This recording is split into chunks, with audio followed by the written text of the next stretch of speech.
சரிக்கா ஓகே. அடுத்து யாருக்காவது இன்னொருத்தர் அப்படி கொடுங்க, இன்னொருத்தர் கொடுங்க.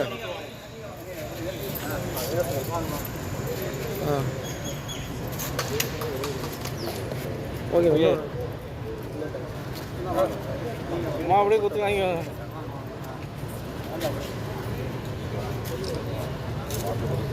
ஓகேண்ணா ஆனா கொடுக்கணும் அப்படியே பின்னாடி வாங்க, அப்படியே பின்னாடி வாங்கப்பா. ஓகேண்ணா கொடுத்துருவாங்க. வீடியோ தானே, போஸ்ட் வேணாம். அப்படியே கொடுத்துருவாங்க பொறுமையா. அவ்வளோதான், வாங்க வாங்க. சரி போதுண்ணா. ஆமாம், அன்பானவர்களே வணக்கம். நம்ம பிறந்தோம் வளர்ந்தோம் அவர் சொன்ன மாதிரி ஏதோ வாழ்க்கையில் போயிட்டு இருந்துடக்கூடாது. என்னதான் பல சவால்கள், பிரச்சனைகள், தோல்விகள், அசிங்கங்கள், அவமானங்கள் எல்லாம் பட்டு தான் இந்த பிடி செல்வகுமார் உங்களில் ஒரு ஆள் தான். நானும் பத்திரிகையாளராக, ஒரு பிஆர்ஓ, எல்லாருக்கும் தெரியும்.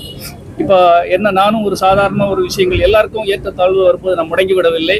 ஏதாவது இந்த சமூகத்துக்கு அதாவது சீருள்ள பயன்களை செய்ய வேண்டும் என்பதற்காக தான் எல்லாத்தையும் நான் இப்போ சொல்லிட்டு இருக்க விரும்பவில்லை.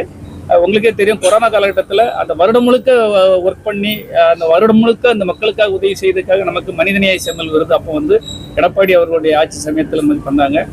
இப்போ கிட்டத்தட்ட 30 பள்ளிக்கூடங்கள், வகுப்பறைகள் மற்றும் கலையரங்கங்கள் அரசு பள்ளிகளுக்கு, மலை கிராமங்களுக்கெல்லாம் நம்ம கட்டி கொடுத்துருக்கோம். இதெல்லாம் அந்தந்த ஊரில் கட்டி கொடுத்த ஊருக்கெல்லாம் தெரியும். அதை திறப்பு விழா பண்ணி சிறப்பாக பண்ணக்காக சிறந்த கல்வி சேவையாளர் விருது நமது அன்பில் பொய்யாமொழி அவர்களும் சபாநாயகர் அப்பா அவர்களும் எனக்கு கொடுத்துருக்காங்க. இப்படி அந்த செயல்பாடுகள் இந்த மக்களுக்காக, ஏழை எளிய மக்கள், சாமானியர்களுக்காக நம்ம உழைக்க வேண்டும், செய்ய வேண்டும் என்பதற்காக நம்ம படிப்படியாக பண்ணிக்கிட்டு இருக்கோம். அதனுடைய 10ஆம் ஆண்டு விழாவாக ஒரு சாதாரண பண்ணிக்கிறோம். ஏழை எளிய ஒரு பெண்கள் இந்த சமூகத்தில் வளரணும், அவங்களுக்காக நிறைய பயிற்சி முகாம்கள் நான் பண்ணிட்டு இருக்கேன். திருநெல்வேலி மாவட்டம், கன்னியாகுமரி மாவட்டத்தில் அவங்களுக்கு இந்த ஆட்டோ ஓட்டுற பெண்களுக்கு ஏதாவது ஒரு ஆட்டோக்கள் கொடுத்தோம்னா அவங்க வாழ்வியல் அவங்களுக்கு நல்லா இருக்கும், அவங்க வாழ்க்கையை பார்த்துக்கிடுவாங்கிறக்காக இன்னைக்கு 10 பெண்களுக்கு ஆட்டோ கொடுத்துருக்கோம். இன்னைக்கு இந்த 10வது ஆண்டுகளை இது பண்ணி வெறுமனே ஒரு மிட்டாயை கொடுத்தோம், ஸ்வீட் பாக்ஸை கொடுத்தோம், அதை கொடுத்தோம், ஒரு ட்ரெஸ்ஸை கொடுத்தோம் இல்லாமல் அவங்க வாழ்க்கைக்கு ஒரு வழி பண்ணணுங்கிற ஒரு நல்ல எண்ணத்தில் பண்ணியிருக்கோம். அந்த நல்ல செயல்களை நீங்களும் இந்த மக்களுக்கு நம்ம என்ன கண்ணோட்டத்தோட செய்கிறோம், ஏதோ புழுக்களை செய்தார், அப்படி வந்துட்டார், இப்படி வந்துட்டாருங்கிற இல்லை. இதுக்காக கடின உழைப்பையும் ரத்தம் சிந்தி வேர்வை சிந்தி நம்ம அவ்வளவு உழைப்புகளை, கடின தியாகங்கள் பண்ணிக்கிட்டு இருக்கிறோம். அது உங்களை மாதிரி உள்ள பத்திரிகையாளர்கள் தான் இதை நீங்க கொண்டு எங்களை மாதிரி உள்ளவங்களை செய்யறது. ஒரு பெரிய நடிகர் செய்யறது வேற, ஒரு பெரிய அரசியல் பின்புலங்கள் உள்ளவங்க செய்யறது வேற. உங்களில் ஒருத்தராக இருக்கிற ஒரு பிஆர்ஓ, ஒரு பத்திரிகையாளர், நான் இவ்வளவு ஸ்டெப் எடுக்கிறது, இவ்வளவு ஒர்க் பண்றதை நீங்க தான் இதை பப்ளிக் கொண்டு போய் சேர்க்கணும். எனக்கு நேற்று சிஎம் கூப்பிட்டுருக்காங்க. அதுக்கு முன்னாலே என் தமிழக அரசு சார்பாகவும் கூப்பிட்டு எங்களுக்கு ஒரு அடையாளம் கொடுத்து, ஒரு கலப்பை தானே உழுவாங்களா செய்வாங்களான்னா இருந்து கிண்டல் பண்ணிட்டு இருந்தாங்க. அன்னைக்கு அப்படி இல்லை, ஒரு சிஎம் கூடவே உட்கார்ந்து நம்மகிட்ட கேட்குற அளவுக்கு அதை நம்ம படிப்படியாக வளர்த்துட்டு வரோம். அதுக்கு நிறைய கடின உழைச்சிட்டு இருக்கோம். அதுக்கு நீங்களும் எனக்கு சப்போர்ட் பண்ணிட்டு இருக்கீங்கிறது தெரியும். ஆனால் இந்த சப்போர்ட் போதாது. பெரிய ஆற்றல் உள்ளவங்களுக்கு கொடுக்கறது வேற, பெரிய நடிகர்களுக்கு கொடுக்கறது வேற, பெரிய நடிகைகளுக்கு கொடுக்கறது வேற. ஆனா எங்களை மாதிரி ஒரு சாமானியர்களுக்கு நீங்க அதிகபட்சமா நீங்க எங்களுக்கு ஆதரவு தர வேண்டும் என்பதை இந்த நேரத்தில் நான் தெரிவித்துக் கொள்கிறேன். சார், சிஎம் மீட்டிங்ல நீங்க கலந்துக்கிட்டீங்க, விஜய் சாரோட தாவேக்கா கலந்துக்கல. போனதோட இதே மாதிரி தான் எனக்கு அவர் எதிரி மாதிரி ஆக்கி கடைசியில பாத்தீங்களா கவர்மெண்ட் மீட்டிங் நல்லா கேட்கிறோம். நீங்க போய் கலந்துக்கிட்டு ஆதரவு கொடுத்துருக்கீங்க வாக்காளருக்கு, அந்த கட்சி கலந்துக்கிட்டு. ஆமா, அது நீங்க விஜய் கிட்ட போய் கேட்கறத ஏன்ட்ட வந்து கேட்கறீங்க.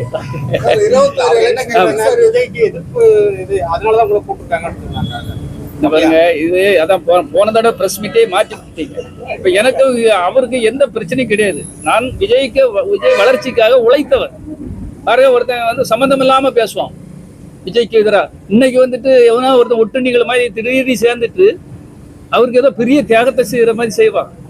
இன்னைக்கு எப்படி ஒரு விஜய்ங்கிற ஆளுமையை எப்படி கொண்டு போனோங்கிறத நாங்க ஃபவுண்டேஷன் பண்ணது நாங்க. ஆனா கடைசியில் எங்களை எதிரி மாதிரி ஆக்கி விட்டுருவாங்க. நீங்க ஏதோ ஒரு கேள்வி கேட்டுட்டு விஜய்க்கு எதிர்ப்பா, விஜய்க்கு எதிராக ஆவேசம், பிடிஎஸ், இப்படி எல்லாம் தலைப்பை போட்டு நான் என்ன சொல்றேன், அவர் கூட உழைச்சா அவர் நல்லா இருக்கட்டும். ஒருத்தர் பெரிய அவருக்கு உத்தம புத்திரமாய் ஒருத்தன் பேசுறான். விஜயை அவர் இதா பண்ணிவிட்டார், அவதூறு சொல்லி விட்டார். என்ன சொல்லியிருக்கோம்?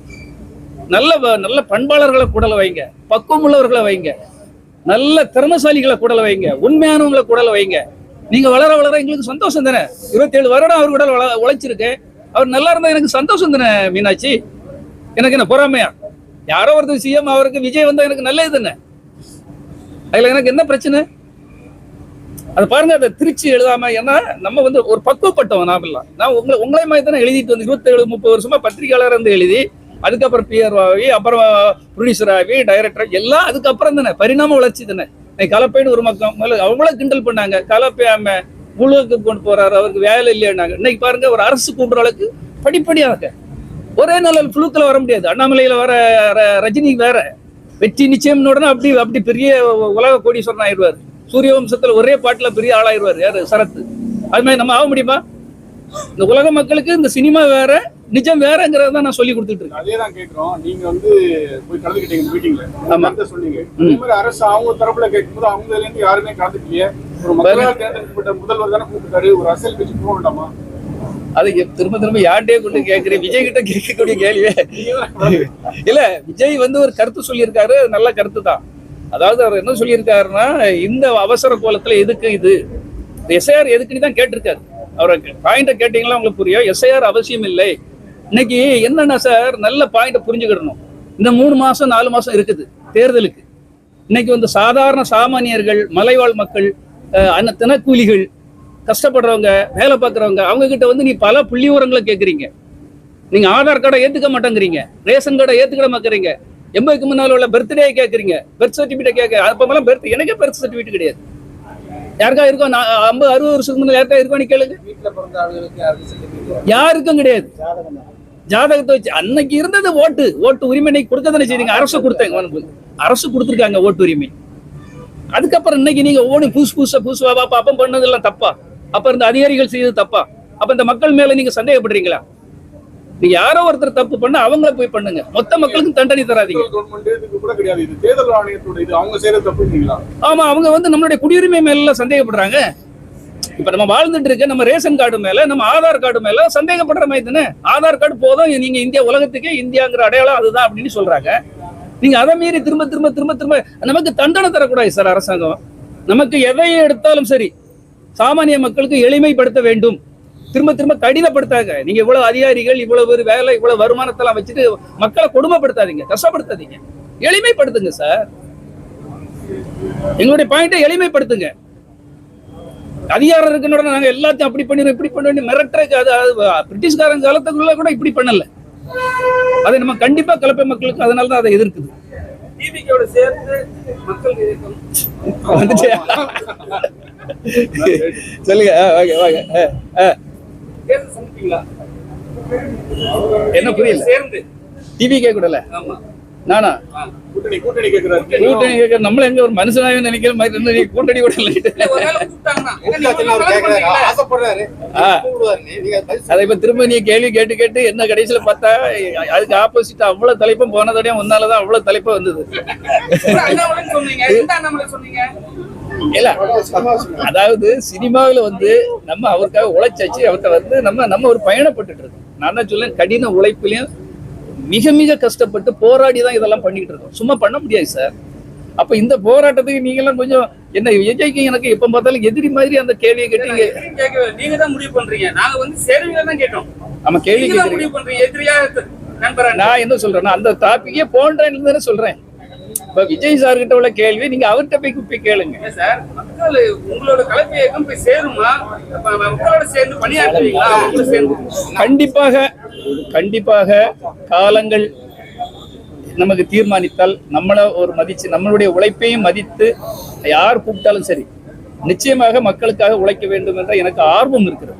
இந்த மக்களுக்கு ஏதாவது செய்துட்டு பெற முடியுமா அந்த வாழ்க்கைக்குள்ள? இன்னைக்கு இருக்க காலத்துல ஏதாவது ஒரு நல்லது செய்துட்டு இந்த ஒரு அடையாளத்தை விட்டுட்டு போனோம்ங்கிற ஒரு வெறி இருக்குது. ஒரு ஆசைப்படக்கூடாதா?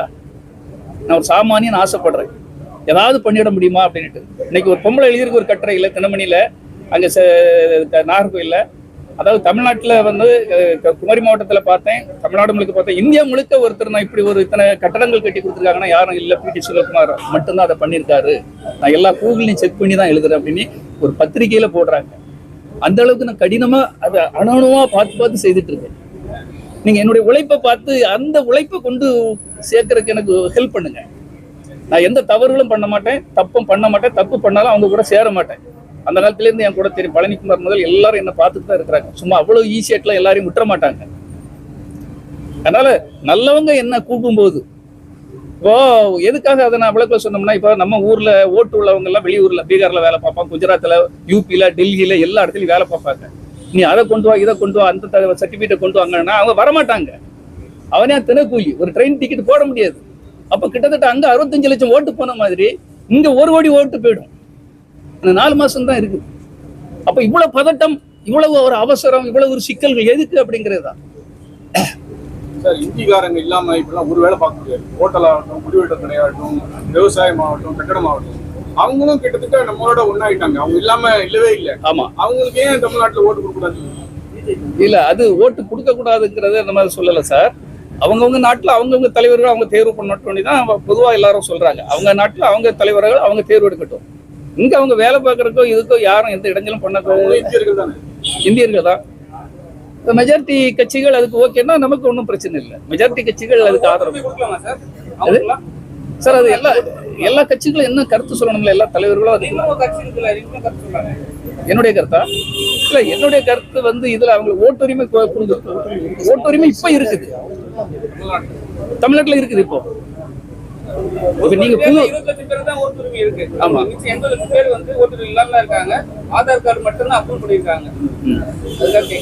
இது இன்னும் பெரிய கட்சிகள்லாம் இருக்காங்க சார். இது நான் மட்டும் கருத்து சொல்லக்கூடியது இல்ல. அவங்களே மதிக்கணும், போற்றப்படணும். ஏன்னா எல்லாமே இந்தியர்கள், நம்ம எல்லாரும் இந்தியர்கள். அவங்களுக்கு வேலை கொடுக்கணும், அவங்களுக்கு வேலை கொடுக்க கூடாதுன்னு சொல்ல முடியாது. இன்னைக்கு அவங்க இல்லைனாலும் எந்த வேலையும் நடக்காது. அவங்களுக்கு மரியாதை கொடுத்து வேலை கொடுக்கணும். அதுக்கு நம்ம எப்பவும் ஆதரவான கேள்வி. விஜய் சார் சம்பந்தப்பட்டதா 27 வருஷம் கூட இருந்தீங்க. நீங்களும் உங்க அப்பா எஸ்எஸ்சி இருக்கீங்க. நிறைய வெற்றி விழா, நிறைய ரசிகர் கூட்ட மாநாடு, நிறைய மீட்டிங் நடந்திருக்கீங்க. சின்ன அசம்பாதம் கூட நடந்தது இல்லை. 2 பேர் இருக்கும் 27 வருஷத்துல. கரூர்ல மட்டும் ஏன் நடந்தது, எங்க தப்பு நடந்தது, அதை மட்டும் உங்க கருத்தை சொல்லுங்க. ஆமா, நாங்க நடந்தது உங்க எல்லாத்துக்குமே தெரியும். ஒரு நண்பனா இருக்கும்போது பொள்ளாச்சியில வச்சு விழா நடத்தினேன். இப்ப வேலாயுதத்துக்கு மதுரையில வச்சு நடத்தினோம். நம்ம அது முழுக்க அந்த மீட்டிங், அந்த மாநாடுகள், அந்த ஆடியோ வெளியீடு எல்லாமே நான் தான் நடத்துவேன். என் மூலமா தான் நடத்துவாங்க. நான் கண்ணு கருத்துமா இருந்து பண்ணுவேன். போனா அந்த இடத்த கரெக்டா பண்ணுவேன், கரெக்டா லெட்டர் டிராப் பண்ணுவேன், உடனே பெர்மிஷனுக்கு போவேன், பெர்மிஷன் அது இது மிக தெளிவா பண்ணுவோம். உங்களுக்கே தெரியும். ஆனால் இப்போ வந்து விஜய்க்கு ஒரு வளர்ச்சி அதிகமாயிடுச்சு. அந்த கட்டுக்கோப்பை அதை கொண்டு போறதுக்கு 2ஆம் கட்ட தலைவர்கள் நிறைய பிளான் பண்ணணும். நம்ம யாரோ தானோ நீ கொண்டு போய் அவன் பார்த்துக்கிடுவான், இவன் பார்த்துக்கிடுவான், இதை இவன் செய்துக்கிடுவான், அங்கே செய்துக்கிடுவான், யாரோ தானோ நீ பண்ணுனா விஜய் ஒரு பெரிய மாஸ் லீடரா கொண்டு வர முடியாது. ஒரு மாஸ் லீடரா வரணும் எல்லாருமே கண்ணு கருத்துமா 2ஆம் கட்ட இடத்துல இருக்காங்க இல்லையா, அவங்க எல்லாம் உண்மையிலே நல்லா உழைக்கணும், நல்ல பிளான் பண்ணணும். அரசு கூடல் நல்ல அவங்க கூடல் மிங்கிளாவி போகணும். அனுமதி கேட்டால் அனுமதி பண்ண நேரத்துக்கு வரணும். அங்க வந்திருக்கிற ஆடியன்ஸுக்கு, மக்களுக்கு என்ன கொடுக்கணும், அவங்க தேவைகள் என்ன, அவங்களுக்கு மாற்று பாதைகள் இருக்கா, ஏதாவது சிக்கல் வந்தா எப்படி தீர்க்கணும், அவங்களுக்கு என்னென்ன வழிகாட்டுதல் வழிமுறைகள் அதெல்லாம் செய்து கொடுக்கணும் சார். அதுதானே அரசியல். இல்லைன்னா நம்ம ஏன் அரசியலுக்கு வரணும்? அப்படி செய்தாங்க செய்யலன்னு சொல்ல சார். அந்த விபத்து நடக்கக்கூடாதுன்னு சொல்றேன் சார். இதெல்லாம் ஆதரவு கொடுத்திருக்காரு, நிறைய பேர் விமர்சனம் பண்றாங்க. உங்களோட கருத்து என்ன சார்? விஜய் என்னைக்கு கூப்பிட்டு எல்லாருக்கும் ஆதரவு கொடுங்க. இறந்தவங்களோட குடும்பங்கள்லாம் இவர் போய் பார்க்காம அவங்கள இங்க கடைசியில முழுக்க விஜய் பிரஸ் இதுவே கலப்பையுடைய 10 ஆண்டுகள் ஒரு ஆட்டோ கொடுத்துருக்காங்க. நீங்க விஜய் இல்லல, விஜய் பத்தி தானே கேட்போம். நீங்க எல்லாம் விஜய் இல்லல, அதான் இப்ப கூப்பிட்டு வச்சு அவங்களுக்கு ஆறுதல் சொன்னதெல்லாம் நம்ம எந்த தவறுதான் நல்ல விஷயம் தான். அவங்களுக்கு சார், அவங்களுக்கு அவர் அங்க போனா சிக்கல் ஆகணும்னு நினைச்சு அவர் கூப்பிட்டு வச்சு பண்ணிருக்கிறார். அங்க போனா அங்க இன்னும் திரும்ப அசம்பாவிதம் நடக்கும், ஏதாவது சிக்கல் வரும், பிரச்சனை வரும், ஏதோ அவருக்கு பர்சனலா அது தோணிச்சு அவர் கூப்பிட்டுருக்காரு, உதவி பண்ணியிருக்காரு. வருங்காலத்துல வந்து அவர் இன்னும் மக்களோட மக்களா போகணும். இனி நாங்க சொல்றது அவர் மக்களோட மக்களா போகணும். ஏதாவது சிக்கல் நான் தனியா போய் பழக்கப்பட்டுனா பழக்கமாயிடும். அதுக்கு தகுந்த நடவடிக்கைகள், பாதுகாப்புகள்லாம் கரெக்ட் பண்ணிட்டு தனியா கூட போகலாம், ஒன்றும் தப்பு இல்லை. அது வருங்காலத்துல மக்களோட மக்களா போனாதான் ஒரு மக்கள் தலைவராக. யாரு நீங்களே சொல்லிக்கிட்டு இருக்கீங்க.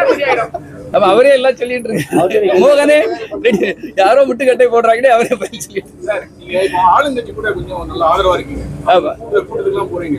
இப்போ சட்டசபை தேர்தலில் பிடி சார் கன்னியாகுமரி தேர்தலில் சீட்டு போகணும். நீங்க கூட்டணிக்கு வாங்கினா போயிருங்க சார். ஒரு நம்மளுடைய தாட்டுக்கு மற்றவங்கள மாதிரி இப்போ வரமாட்டேன் போக மாட்டேன், எனக்கு அதுல உடன்பாடு இல்லை, அப்படியே இல்லை. ஏதாவது வாய்ப்புகள் யார் தந்தாலும் சரி, அது ஆளுங்கட்சி தந்தாலும் சரி, எதிர்கட்சி தந்தாலும் சரி, அது தமிழக வெற்றி கழகத்தின் மூலமா விஜய் தந்தாலும் சரி, யாராவது ஒரு கட்சியில இருந்து எனக்கு, ஏன்னா நான் தனியா சிங்கிள் மேனா இன்னைக்கு சுயேட்சை நின்று போராட முடியாது. எது மூலமாக நான் கண்டிப்பா வந்தா நின்று நான் மக்களுக்கு சர்வீஸ் பண்ணேன் சார். எனக்கு ஒரு வாய்ப்பை கொடுங்க. எனக்கு பெரிய கட்சியோ பாரம்பரியமான கொடியோ அதுவுமே கிடையாது, சின்னமோ கிடையாது நம்மகிட்ட. அதுக்கு தானே ஓட்டு போடுறாங்க. இப்போ மக்கள் ஒரு தனி சுயேட்சை சின்னத்துக்கு ஓட்டு போட மாட்டாங்க இல்லையா? அதுதான் பிரச்சனை. இப்போ எனக்கு நல்ல செல்வாக்கு இருக்கு, இருந்தாலும் அந்த ஃபைட் கொடுக்க முடியாது. அப்போ ஒரு பிராண்டிங்ல இருக்காங்களே, இப்போ உதயசூரியன் ஒரு பிராண்டிங், ரெட்டை இலை ஒரு பிராண்டிங், ஒரு கை சின்னம் ஒரு பிராண்டிங். இந்த பிராண்டிங் கூட எனக்கு கத்திரிக்கோல் ஒரு சின்னத்தை தருவான், கத்திரிக்கோலாம்பா, இல்ல ஏதாவது டிராக்டர் ஒரு சின்னத்தை தந்துருவான். நான் எப்படி வின் பண்ண முடியும்? எனக்கு வெற்றி பெறக்கு ஒரு வாய்ப்பை கொடுத்தாதான் நான் அந்த மக்களுக்கு, எனக்கு அதிகாரம் இருந்தால்தான் மக்களுக்கு ஏதாவது நான் செய்ய முடியும். அதுல தெளிவா இருக்கிறேன். எனக்கு சாரை நான் ஒரு 30 இயர்ஸாக டிரைவிங்கில் இருக்கேன். சரிங்களா, ஆட்டோ டிரைவ் பண்ணுறேன். சாரை எனக்கு கொரோனா காலகட்டத்துக்கு முன்னாடியிலேருந்து தெரியும். கொரோனா காலகட்டத்தில் நாங்கள் ஆட்டோ தொழிலாளிகள் வீரப்பெண்கள் ஆட்டோ ஓட்டுநர் தொழிற்சங்கம்னு நாங்கள் தனியாக வச்சுருக்கோம். இவர் எங்களுக்கு என்ட்ரி ஆக சொல்ல நாங்கள் 250 500 பெண்கள் இருந்தோம். இப்போ நாங்கள் 1500 பெண்கள் இருக்கோம். ஆட்டோ ஓட்டுற பெண்கள் மட்டும். நாங்கள் all over city, head office Vadapalani. So கலப்பை இவங்களோட சேர்ந்து இணைஞ்சு இவங்க எங்களுக்கு நிறைய உதவி, இதில் சேர்ந்துருங்க, எங்களுக்கு மெம்பர் வேணும் அப்படின்னு எந்த நிபந்தனையும் கிடையாது. நீங்கள் பெண்கள் உழைக்கிறீங்க, உங்களுக்கு ஏதாவது நாங்கள் செய்யணும், எங்களுக்கு எந்த விளம்பரமும் தேவையில்லை அப்படின்னு அப்பத்துலேருந்து தீபாவளி, போன வருஷம் தீபாவளி வந்தால் கூட ஆட்டோ பெண்களை கூப்பிட்டு வச்சு பட்டாசு கொடுக்கறது. கொரோனா காலகட்டத்தில் ஏன்னா செஞ்ச உதவியை நம்ம நிச்சயமாக சொல்லி ஆகணும். அது விளம்பரத்துக்காக மட்டும் இல்லை, ஒருத்தருடைய உழைப்பு சாமானிய மக்களுக்கு போய் சேருது. அப்போ அதனுடைய இவரை பார்த்து ஒரு 4 பேர் நல்லது செய்யணும். ஒரு 4 நல்லதை கூப்பிட்டு மேடை போட்டு சொல்றதோட ஒரு சினிமாவில் ஒரு விஷயத்த சொன்னாங்கன்னா அது மக்களை மனதை மாற்றுறதுக்கு உதவியா இருக்கு. என்னங்க சார், நீங்களே வாங்க சார், உங்களை எதை பத்தின மாற்றம் கண்டிப்பா வரும். அதாவது சார், விஜய் சார் அரசியல் வச்சிருக்காரு, அரசியல் ஆரம்பிச்சிருக்காரு. அவர் ஏதாவது பண்ணணும்னு நினைக்கிறாருன்னு வச்சுக்கலாம், அவர் நல்லது பண்ணாருன்னா அவர் கூட இவர் இருப்பார். அவர் மக்களுக்கு அவர் பண்றதுல மாற்றங்கள் இருந்தா அங்கிருந்து இவர் விலகி இருப்பார். போட மாட்டாங்க. எங்க குடும்பத்துல ஒரு ஆள், இப்ப எங்க குடும்பத்துல 5 பேர் இருங்க, 5 பேர் இருங்க, 5 பேர் இருக்கோம். 5 பேர் இருக்கும் எங்க குடும்பத்துல. 5 பேருமே இப்ப எங்களுக்கு அங்க போய் ஓட்டு போட முடியாதுன்னு வச்சுக்கோங்களேன். அந்த 5 பேரும் சப்போர்ட் இருக்கும் எங்களுக்கு. பிரச்சாரத்துக்கா போகும் சார், கண்டிப்பா போகும், தாராளமா போகும். எனக்கு பூத் உள்ளவன் பாக்குறதுக்கு அனுமதி இருக்கா, அனுமதி இல்லையா, நான் எதுல போடுறேன்னு உங்களுக்கு அனுமதி இல்லைன்னா அப்ப நாங்க சொல்ல அனுமதி இல்லை தானே, நீங்க பாக்குறதுக்கு அனுமதி இல்லை தானே.